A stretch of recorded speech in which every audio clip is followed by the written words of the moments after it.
साथियों, आप सभी का स्वागत है। इस वीडियो में हम वाइल लूप के बारे में सीखेंगे। तो वाइल लूप का इस्तेमाल हम तब करते हैं जब हमें कोई से स्टेटमेंट को बार बार एग्जीक्यूट करना होता है जब तक कोई सी कंडीशन सेटिस्फाई नहीं हो जाती। तो जैसे कि मैं एक वेरिएबल ले रहा हूँ 0, तो x ले लिया हमने 0।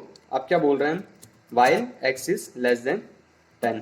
तो जब तक x की वैल्यू लेस देन 10 रहेगी तो हम प्रिंट करेंगे क्या, हम प्रिंट करेंगे x की value, x is currently,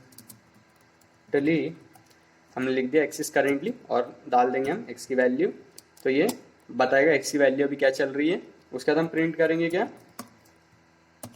x is still less than 10 adding 1 to x, ठीक है ना। तो ये करेंगे, उसके बाद हम x की वैल्यू को 1 से बढ़ा देंगे। तो हम बढ़ा रहे हैं x की value, x plus is equal to 1, तो ये x की वैल्यू 1 से बढ़ा देगा। तो हम प्रिंट करके देखते हैं आउटपुट।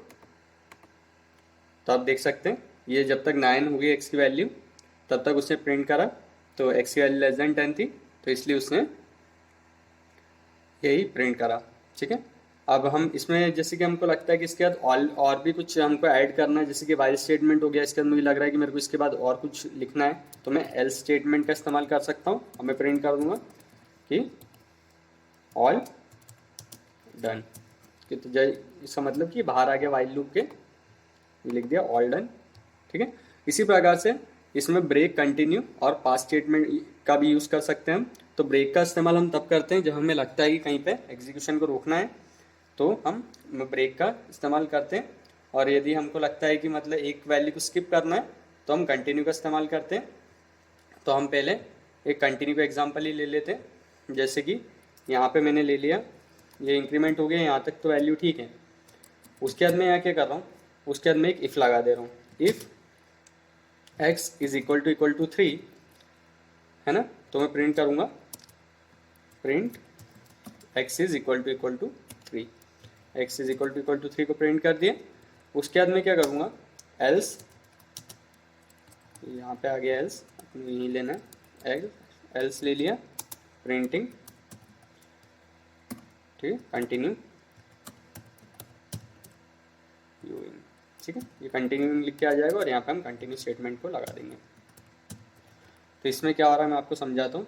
जैसे प्रिंट करेंगे इसको हम, तो आप देखेंगे जब ये वैल्यू, जब x इज इक्वल टू 3 था तो इसने यहाँ पे कुछ भी टाइप नहीं करा। जैसे देखिए आप यहाँ पे कंटिन्यू टाइप नहीं हुआ है,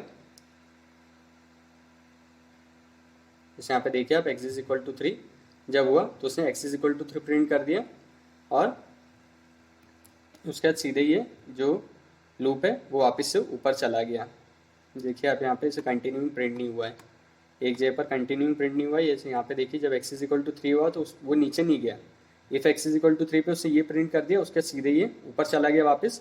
उसके बाद फिर यानी कि उसने ये चीज़ वापस से कंटिन्यू कर दी। तो ये कंटिन्यू स्टेटमेंट क्या करता है, वो एग्जीक्यूशन को रोक देता है और कंट्रोल वापस से टॉप ऑफ द लूप को दे देता है, यानी यहाँ पे से वापस ये चालू हो जाता है।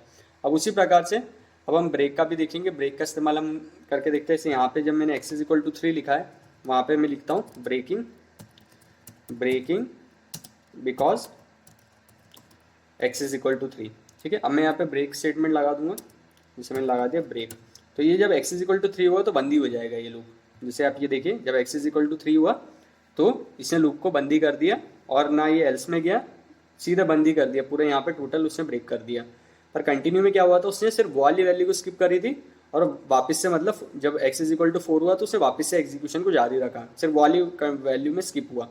पर ब्रेक में क्या होता है, ये वहीं पे मतलब पूरा रोक देता है। जैसे x इज इक्वल टू 3 हुआ तो इसने वहीं पे पूरा स्टेटमेंट को रोक दिया।